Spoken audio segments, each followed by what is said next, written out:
For the people who make a living by fishing in the flooded rainforests of the Amazon, danger always lurks just beneath the surface of these calm waters. Every day, this tropical fish hunter and his son work in waters infested with some of nature's most deadly predators. A 20-foot anaconda prowls the muddy bottom. And above, hovering silently in the water, a caiman waits for its next victim. These waters are also home to the most dangerous, aggressive fish in the world, whose attack is so swift and savage it can virtually devour its prey before it loses consciousness. The piranha. Like an underwater wolf pack, they descend on prey in a furious frenzy.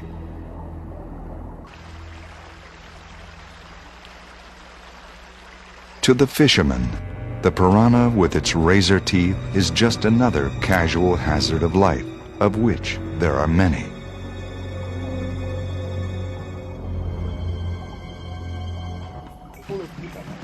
Yet these fishermen walk unafraid of the danger that swims between their legs in the shadows of the river bottom.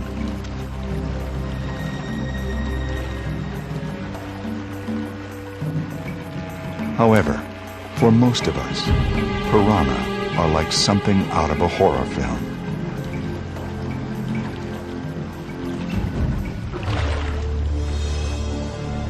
They are the killer fish of lore, but is their reputation deserved?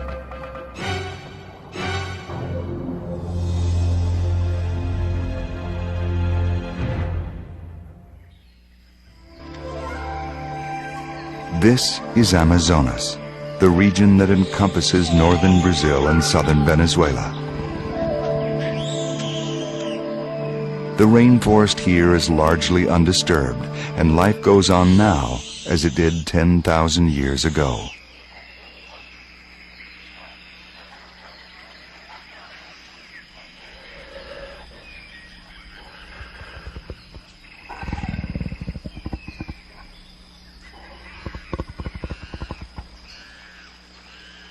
On the surface, the forest seems serene.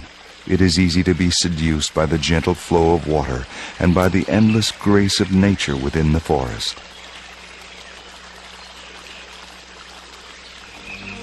Beneath the facade, however, lies a different story. Part of the piranha's ferocious reputation derives from the fact that it's so widespread in South America.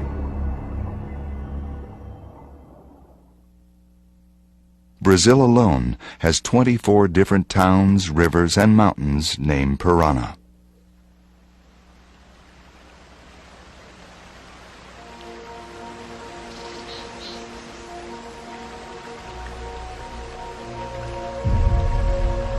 Within virtually every river, stream, and lagoon lurks a fish that has been described as the perfect killing machine, the cannibal fish, the piranha.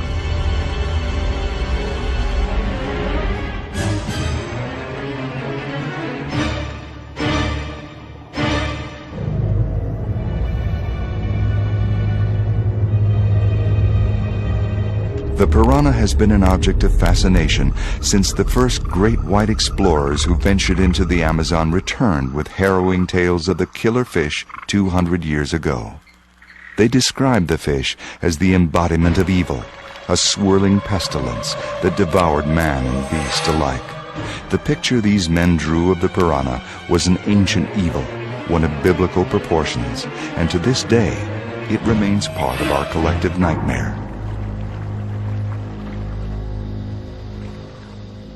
Little has changed since the first white man ventured into the Amazon. The inroads of civilization have yet to penetrate its hostile borders, where the truth about the killer fish remains shrouded in superstition and ignorance. Like most myths, part of the piranha's lore is shaped by our fears, and like most myths, part of its lore is rooted in reality.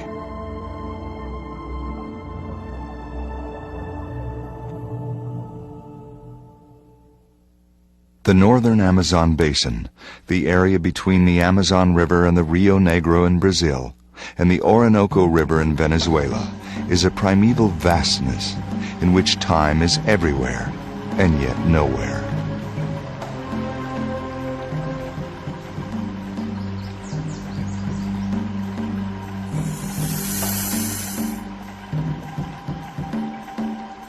To walk in the forest is to lose sight of the sun. It is to walk in a land of perpetual shade and rain. It is to live beneath the smothering closeness of the canopy.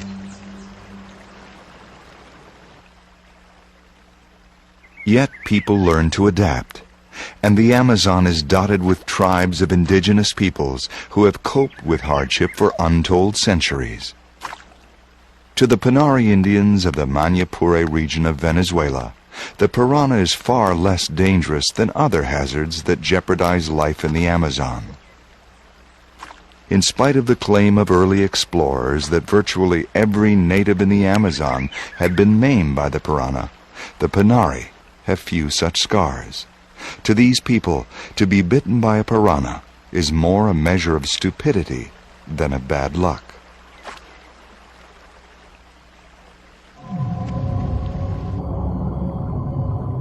The truth about piranha is that they attack prey only under certain circumstances. Most of the time they wouldn't pay attention to a catfish, but its erratic swimming has caught their attention.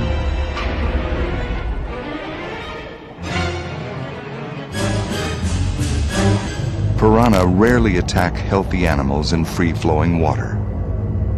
Instead, they hunt the weak, the dying, and the dead in the same way that wolves seek the weakest members of a herd to attack. Piranha do not school together like most fish. They only tolerate each other in a sort of uneasy truce as they compete for food. Their attack is so swift that even though the piranha have consumed most of the catfish's body, it continues to gasp.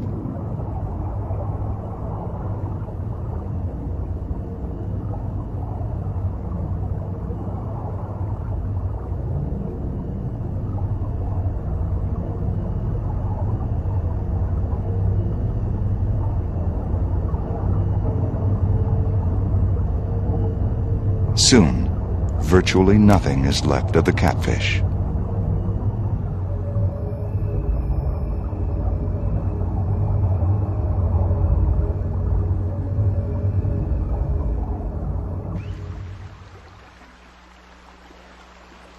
For the Pinari, however, the river holds threats much greater than the piranha.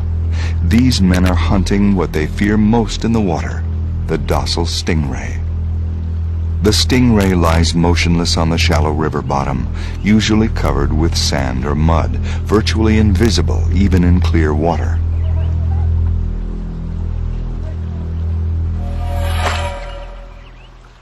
Ordinarily, the stingray is harmless. But if someone should step on one, its defensive reaction is to whip its tail, which is armed with a barbed spike covered with an acid slime, into the unsuspecting wader's foot or leg, and then thrash the barb in the wound. Such an agonizing injury can take months to heal. Most of the young Pinari men have stingray wounds. They hate the rays so much that whenever they see one, they'll spear it, cut off its tail, and then throw the bloodied ray back into the water to be devoured by piranha. The Pinari have learned the rules of survival over generations of trial and error. Experience has taught them that the piranha is to be respected, not feared, and like every plant and animal, it lives by a set of rules that govern its behavior. Piranha aren't the scourge described by early overzealous white explorers. They're a natural part of the ecosystem. In these waters, the danger of a piranha attack is minimal, but they also know that not far from this spot there are places where no Pinari would ever set foot, because to do so would almost guarantee an attack.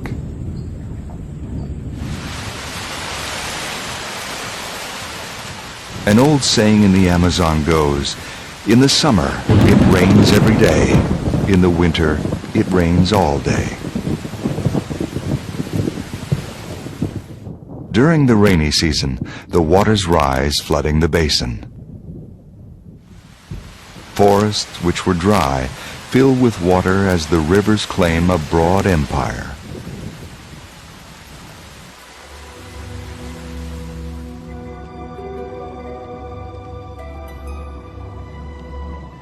The dark confines of the rivers and lagoons give way to a spectral forest.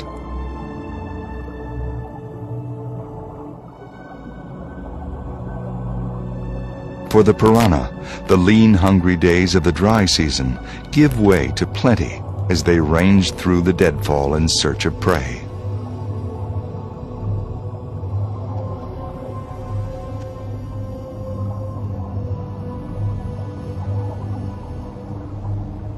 Like a tide, however, the waters gradually ebb.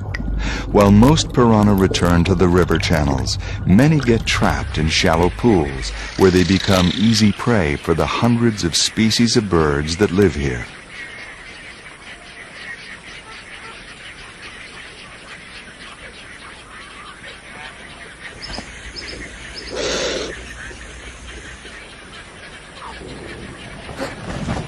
Some piranha, however, get locked in deeper lagoons that can retain enough water to keep them alive until the rain returns. But their reprieve may be short-lived, because now they confront a slow death by starvation. In the early months of their quarantine, piranha prey upon the food fishes in their pools. Gradually, they exhaust their supply, and the competition for food increases. Soon, only the piranhas will be left, and they will turn into cannibals, devouring each other at the slightest sign of weakness. And whenever opportunity presents itself, as it does with this dead hawk, the piranhas surge to feed. The Amazon is a land of balances, bright and dark, hunger and famine, life and death.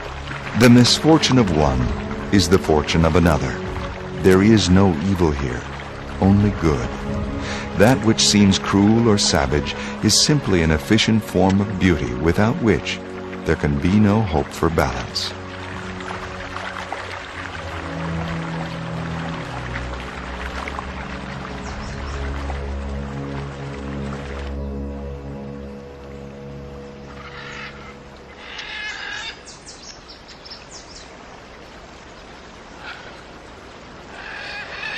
Every design for life is sharply drawn in the Amazon. Purpose is singular, to continue the species. It has taken nature eons to design a complex system of interdependency, wherein every plant and animal not only lives for itself, but also for the entire community of life. So it is with the piranha. It doesn't exist solely for its own sake. It lives because it plays an essential role in the health of the Amazon. Like the wolf, the piranha is a predator at the top of the food chain. And like the wolf, it rarely preys upon healthy, strong animals. While the piranha is a predator, it is also a scavenger and feeds extensively off the carcasses of dead animals. In the larger scheme of things, the piranha's job is to keep the river clean of detritus, much in the same way that vultures and hyenas keep the savannas clean. Piranha cull out the weak, the sick, and the dead, thus maintaining the health of the river. And yet you don't have to go far on any river of the Amazon to hear chilling stories of piranha attacks on healthy people. Sebastião Aluez is the malaria control officer in the hamlet of Barcelos on the Rio Negro in northern Brazil.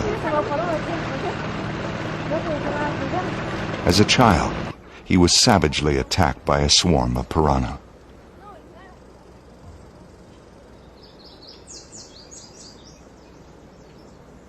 He remembers as a boy watching his father gut a jungle pig on the riverbank. Eu sou nascido e criado aqui no Rio Negro, município de Barcelos, né? E com idade de 3 anos, meu pai caçando, ele caçava, pescava. Without thinking, he jumped into the water which was teeming with piranha that had been attracted by the scent of the pig's blood and entrails.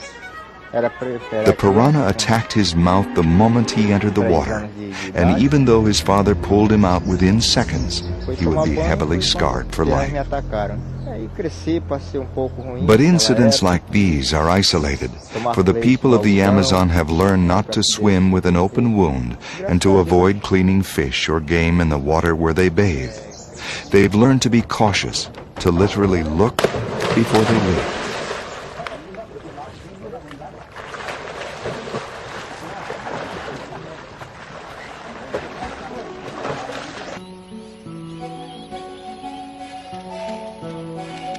Northwest of Barcelos, across the border in Venezuela, lies the expansive savannas called the Llanos.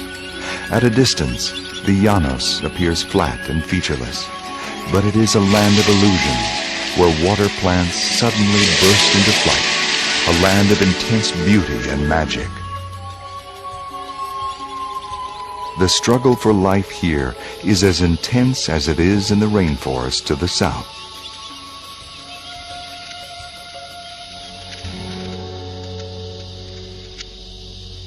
The lush green of the wet season has given way to the parched colors of unbroken heat.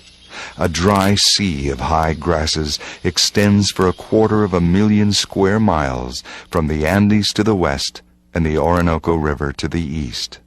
March is the height of the dry season. In this massive dust bowl lie a few isolated pools of water. They are the fading remnants of the flood season, and like magnets, they draw life to them. The drabness of the Llanos explodes into brilliant color as scarlet ibis, white herons, and pink spoonbills plumb the shorelines for food.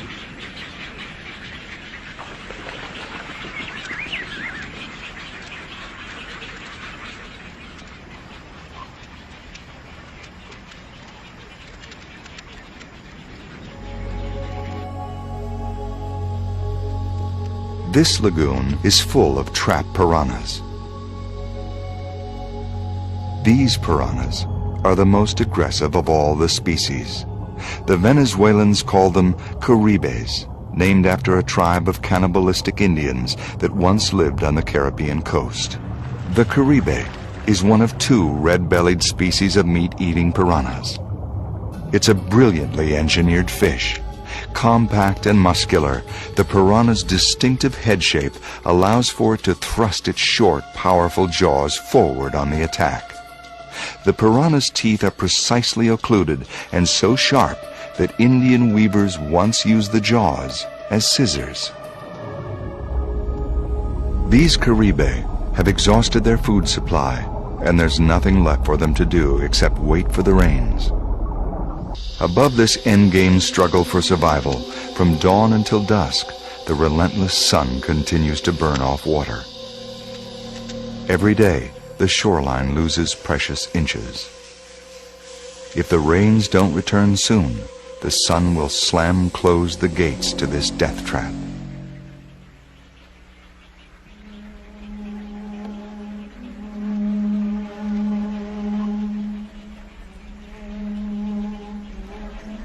Nearby, other pools have already dried up. The signposts of death are everywhere.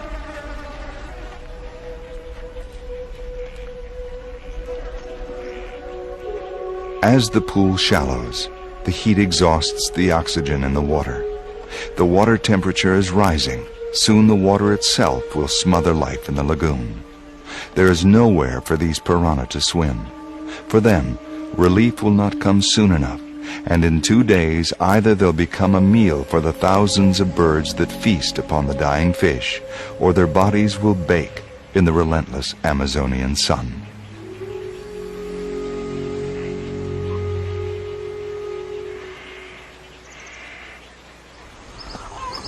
But even as these vultures feast on the luckless piranha, so the balance will tip, and in a few months, those that rule today will come to be ruled.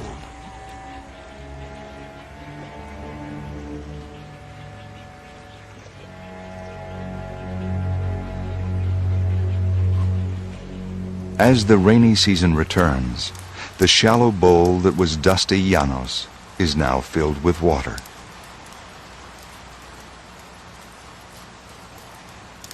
Those few that survived the death pools have been reprieved. A new stream of life washes in from the rivers and fans out into reclaimed territory. Life explodes in the llanos as hundreds upon hundreds of species of birds return to their nesting grounds.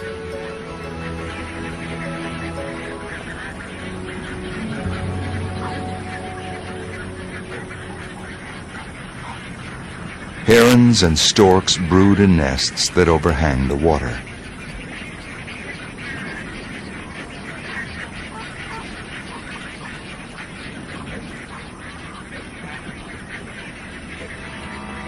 Below, a congregation of caiman and piranha wait for the inevitable clumsy chick to fall out of the nest.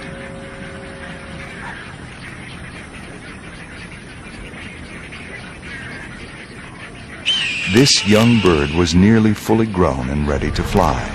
By some misadventure, however, it fell into the water and was devoured immediately by the piranha. The same birds that fed upon the hapless piranha a few months ago now give up their young to them.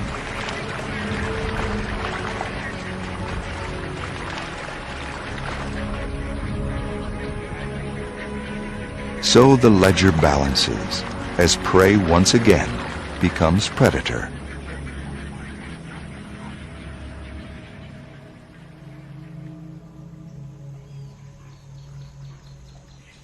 In parts of the llanos, the capybara, the largest member of the rodent family, has been making a dramatic comeback. A fully grown capybara male can weigh as much as 150 pounds. Savored by Venezuelans for their tender, flavorful meat, the capybara was hunted relentlessly for over 100 years, until their numbers had dropped dangerously low. Now, protected by the state, capybara herds are restoring their rightful place in the llanos in spite of widespread poaching. Capybaras live in family groups of up to 40 individuals. Each family group is headed by a patriarchal male, who spends most of his time fending off challenges from younger males who want to lay claim to his harem. The females and their young spend much of their time either on land basking in the early morning sun, or in the water grazing on water plants.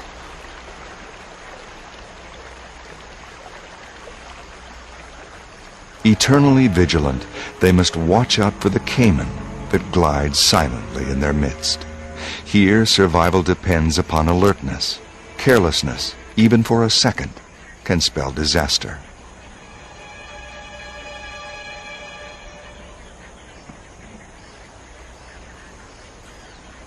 This female probably lost her leg in a near-fatal encounter with a caiman. Her experience has heightened her alertness to the hidden dangers in the water, but it is too late for another capybara, who turned out to be far less fortunate.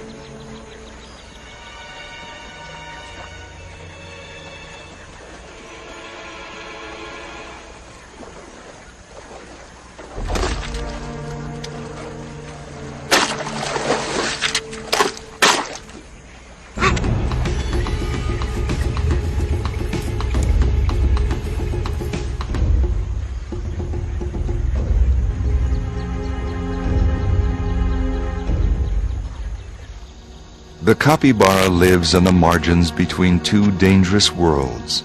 In the water, it can become prey to caiman and piranha, and on land, it is susceptible to the gun of poachers and other predators such as the vulture.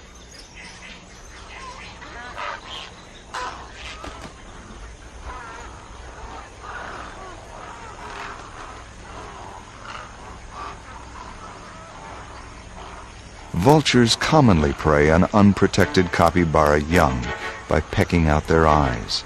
The shock of such a trauma inevitably leads to death, and the vultures need only to wait until their meal is ready.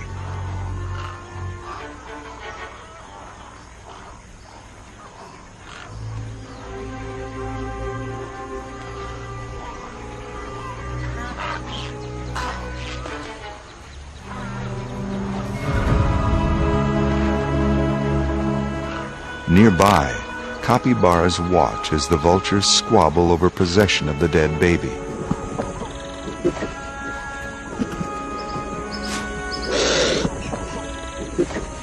In a few hours, little will remain except for a few scattered bones.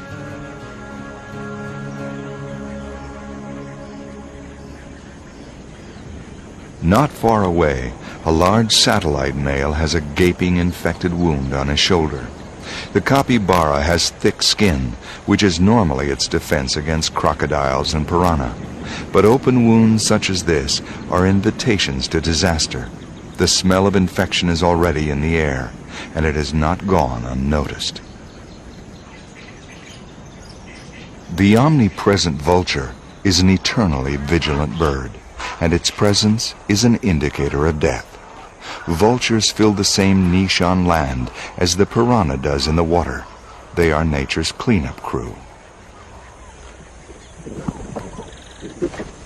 Vultures have a keen sense of smell and hearing. Any disturbance in the natural flow of life is magnetic to them, and they appear almost supernaturally at the first sign of weakness or sickness. This capybara is within hours of death. The vultures are patient. If the capybara should die on land, his body will belong to the vultures and other land scavengers, such as this kare. Much to the chagrin of the vultures, the male takes refuge in the water to escape the fierce heat that is compounded by his infection. The cooler water has a soothing effect, and for the moment he feels better. Below, however, the caribes have already scented his blood.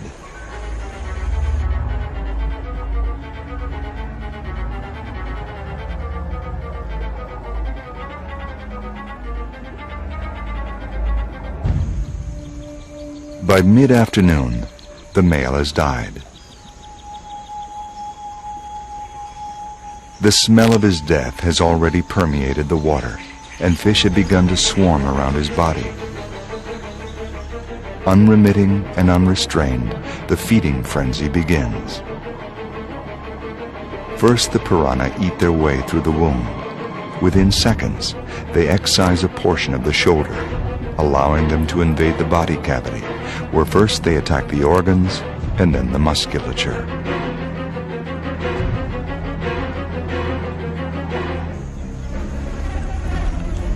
Above, the dead capybara trembles as the piranha work their way through the rest of his shoulder and up into his neck.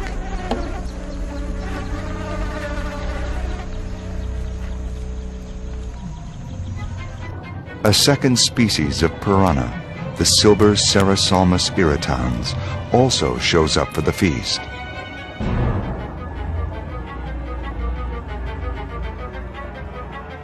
Within minutes, these 6-inch piranhas will reduce a 130-pound capybara to a few pounds of skin and bones.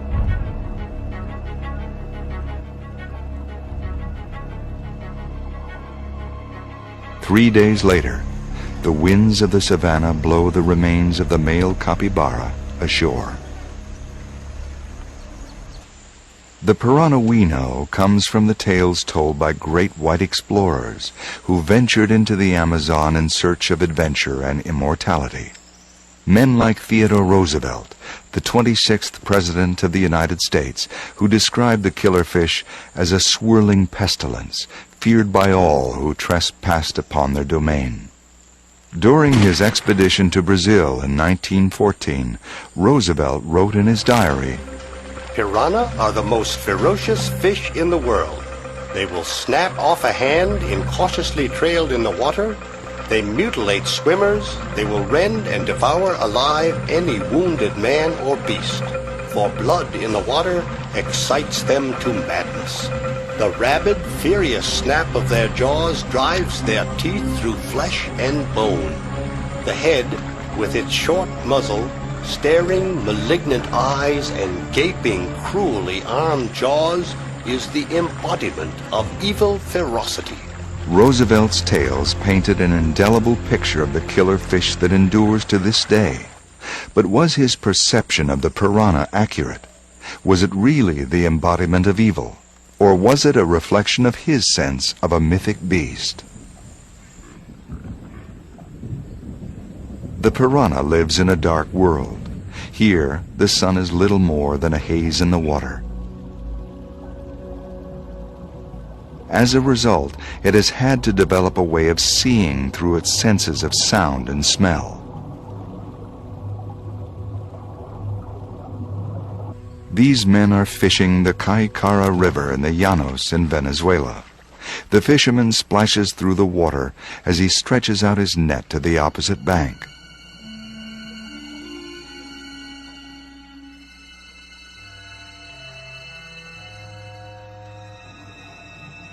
The Caribe and the river have heard his splashing and divert their attention to the sound. In a split second, they collectively decide to attack. The piranha haven't been attracted to the sound of the fisherman, whose walk is steady and measured, but to another sound, one which is much more magnetic, the sound of panic. They are attacking a peacock bass that has gotten tangled in the gill net. The fishermen know immediately what is happening and haul in the net as fast as they can. Within seconds, the piranha have eaten the bass, bones and all, down to its head. They've also severed parts of the net, but the damage can be fixed. The men are lucky. Piranhas frequently damage nets beyond repair. The threat from a piranha isn't related to its size. Compared to this species of piranha called Hollandi, the pirarucu, at 10 feet long and weighing over 300 pounds, is a giant compared to the modest size of the Hollandi.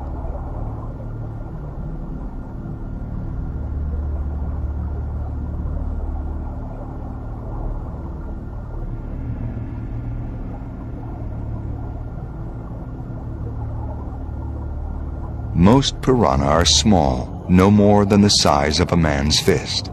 More than anything, the piranha's fierce reputation comes from the severity of its bite.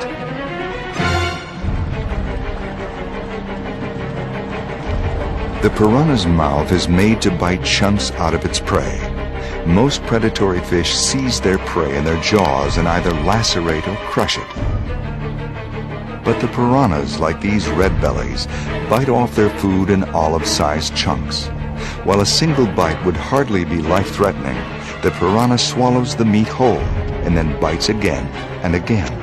A swarm of piranha attack in a roiling frenzy from virtually every angle.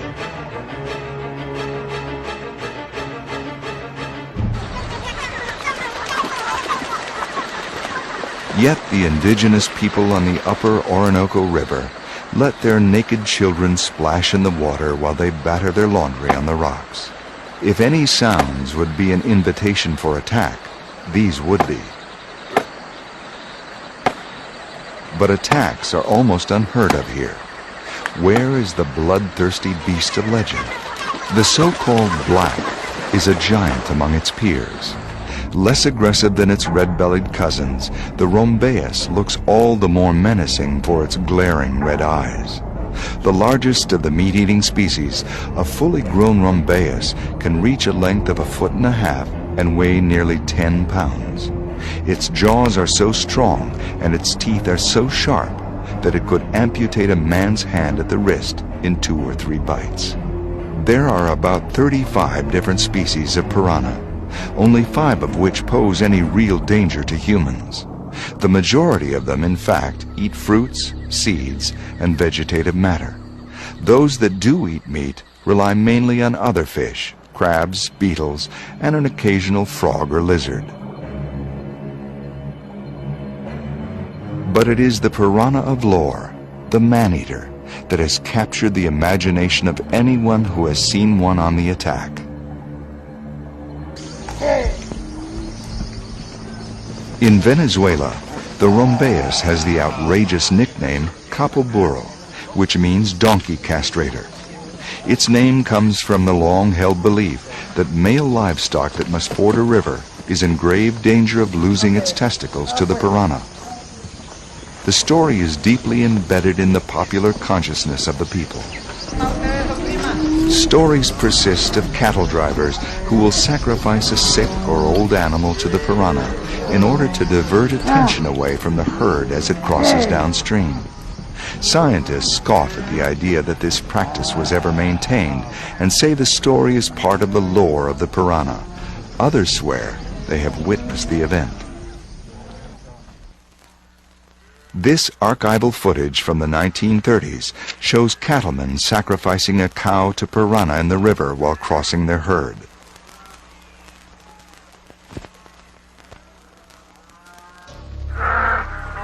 The authenticity of the document is hard for us to judge. Was it done to protect the herd, or was it done to entertain the camera? The truth has been lost with time.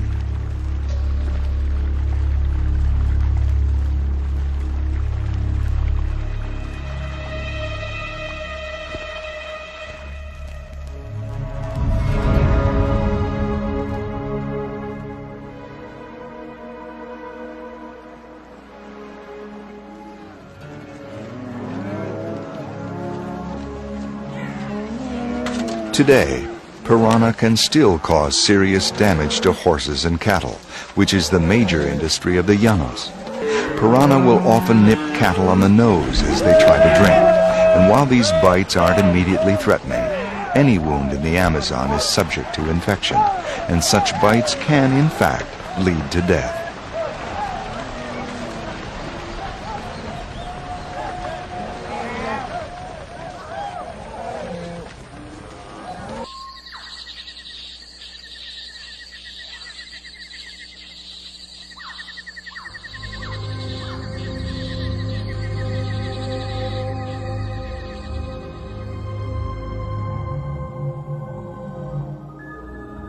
Some ranchers are trying to deal with the problem of landlocked piranha by introducing peacock bass as a deterrent.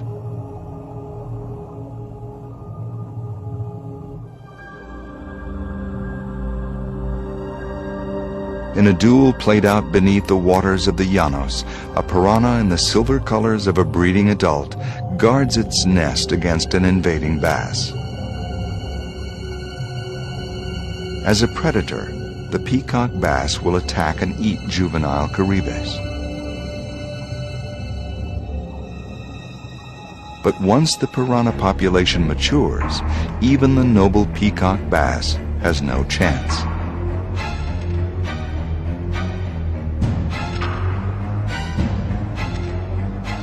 And so again, the ledger balances as predator becomes prey. Piranha seem to justify the concept of paranoia. An unprovoked attack can happen at any moment, and usually from the rear. They'll frequently nip the fins of each other, and it's not hard to find a fish with a perfect semicircle excised from its back. But each fish remains eternally wary of its neighbor, because even among their own, weakness means a quick death.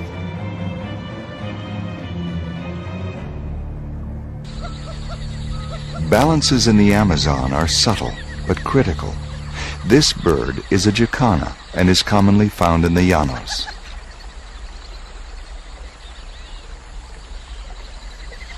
Ever alert, it has found an anaconda partially submerged in the hyacinth and is sounding the alarm. Anacondas are among the world's largest snakes. An average-sized specimen can easily measure 20 feet and weigh over 200 pounds. Their natural prey are caiman and capybara, but smaller anacondas often take birds. This jacana isn't taking any chances and wants the world to know that danger lurks nearby. Many of the threads that connect life are subtle and only come after months or years of observation. Sometimes, however, the incursions of man strain or even break the fragile threads that make these connections. Even small dams such as these interfere with the natural flow of the river. Fish that must migrate in order to breed may have difficulty getting upstream. As humanity continues to make increasing demands upon this habitat for resources, they will in turn have an even more profound effect on the environment.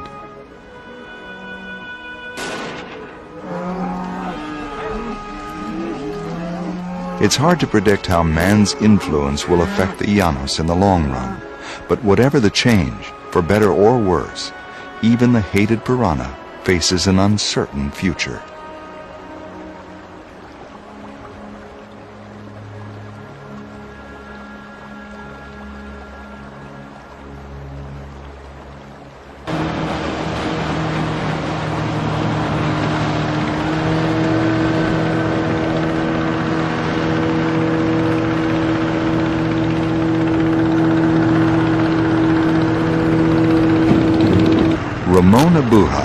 Has lived his entire life in the Llanos of Venezuela. He has had 7 wives and is the father of 24 children, 20 of them boys.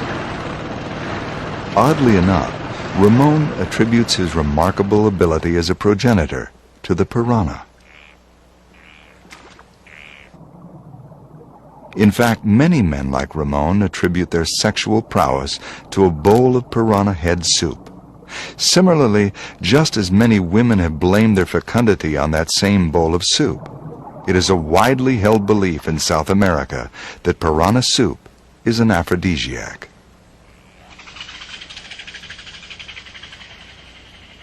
There's no scientific evidence to support the contention that piranha heads affect the human libido in any way.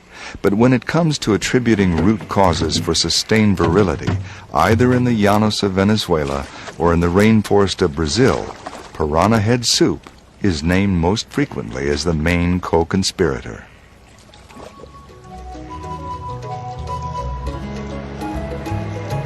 Go to any fish market in South America, like this one in the Freeport city of Manaus on the Amazon River, and you'll find piranha for sale.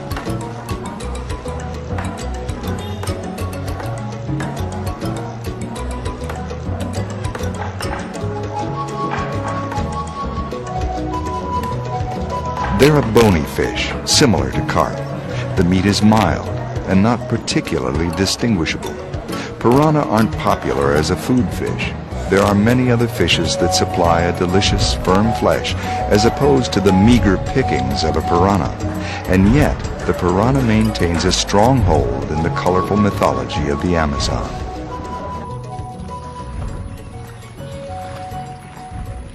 A few hours upriver from Manaus lies Lago das Piranhas, the Lake of the Piranhas. Several different species of piranhas swim in this lake. During the high water season, when the river overflows its banks, the lake is safe. Even so, fishermen still encounter the worrisome problem of constantly catching piranha in their nets.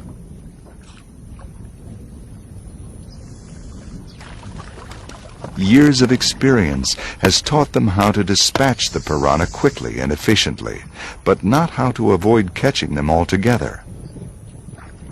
Fishermen here are resigned to them more as a perpetual nuisance than as a threat.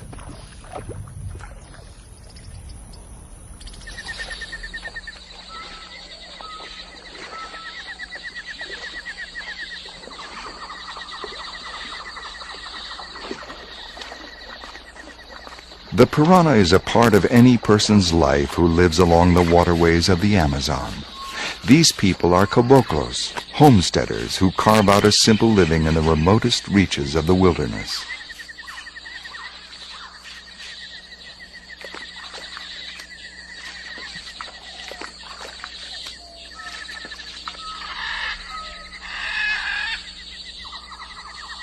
This caboclo man lives with his wife and child at the edge of a lagoon on the Madeixi River in Brazil.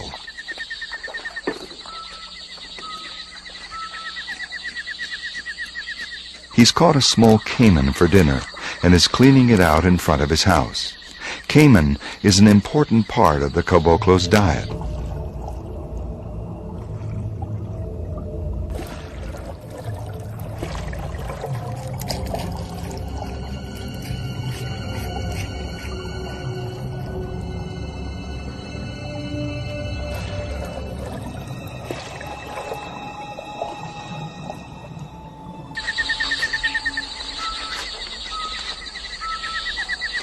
He knows there are piranha in the water with him, and he knows that when he throws the entrails into the water, they will swarm to devour the gut pile.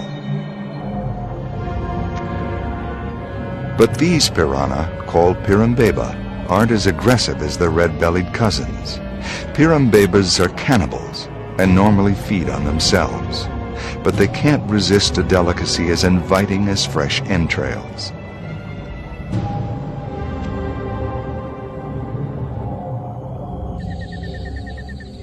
The caboclos work and wash in the presence of the pirambebas without any fear.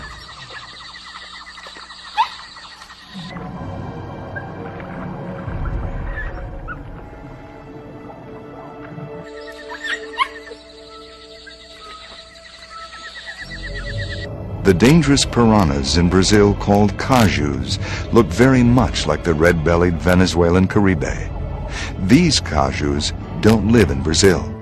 They live 8,000 miles away in the Mediterranean Principality of Monaco. The National Museum of Oceanography in Monaco is an underwater observation post containing many fish specimens collected from around the world. Aquariums such as this one give scientists important glimpses into the hidden world of the piranha. Only recently have scientists made a concentrated effort to lift the veil that has kept the cannibal fish obscured in myth. Piranhas belong to a family of fish called characins, which usually scatter their eggs among aquatic plants and leave their young to hatch and fend for themselves. But this piranha is busy aggressively chasing away other fish from its crude nest. The fish with a gruesome reputation might have what we would loosely call a parental instinct. The nest is little more than a depression in the gravel, but piranhas have been known to actually clip off plants with their teeth in order to fashion out a hollow for their eggs. The female sprays hundreds of eggs like these on the bottom. The eggs will take 4 days to hatch, during which time the guardian parents will stand watch over them and chase away any intruder that comes too close to the nest.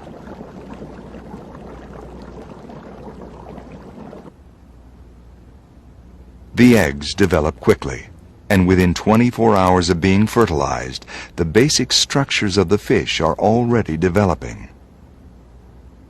By the 4th day, the blind piranha have hatched into their larval stage. The larva's transparent heart beats furiously just below its head. These egg sac fry aren't breathing yet. They're so small they can absorb oxygen directly from their environment. During this time, the larvae are totally at the mercy of the elements, and without parents to guard against raiders, they'd quickly become food for other fishes.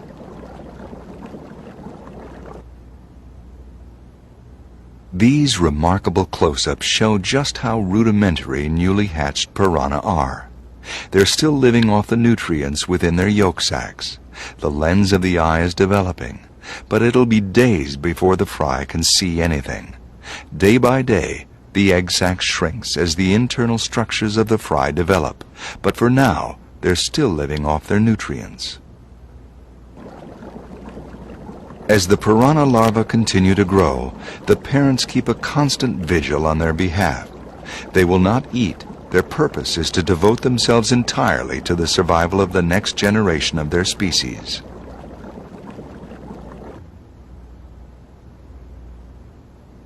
By the 6th day, the retinas of the piranha's eyes have started to color. The characteristic jawline of the piranha is already pronounced, and its teeth have started to develop. The larvae have begun to breathe through their mouths. They're becoming more active and more aware of the world around them, but basically, they're as helpless now as the day they hatched. What piranha do under the unnatural conditions of a glass aquarium may or may not be what they do in the wild. Scientists can only surmise. Nonetheless, these captive piranhas reveal an unexpected side to their behavior. The larval piranha now enter the latter stages of their development.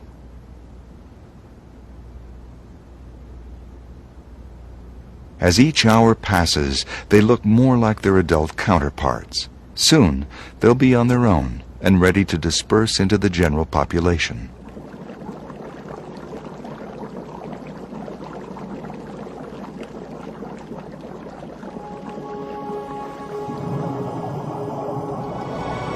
The piranha's reputation as a bloodthirsty predator is partly the result of the powerful emotional prejudice we have against animals that eat their own kind. The piranha's service is to the health of the river and the life within it.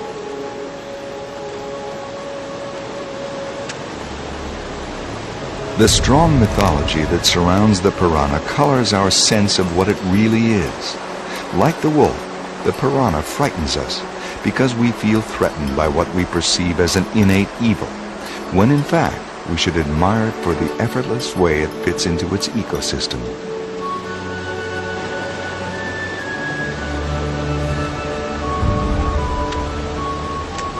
The people who live with the piranha consider it neither boon nor bane. It is, like all life here, a necessary part of the rich tapestry that is the Amazon.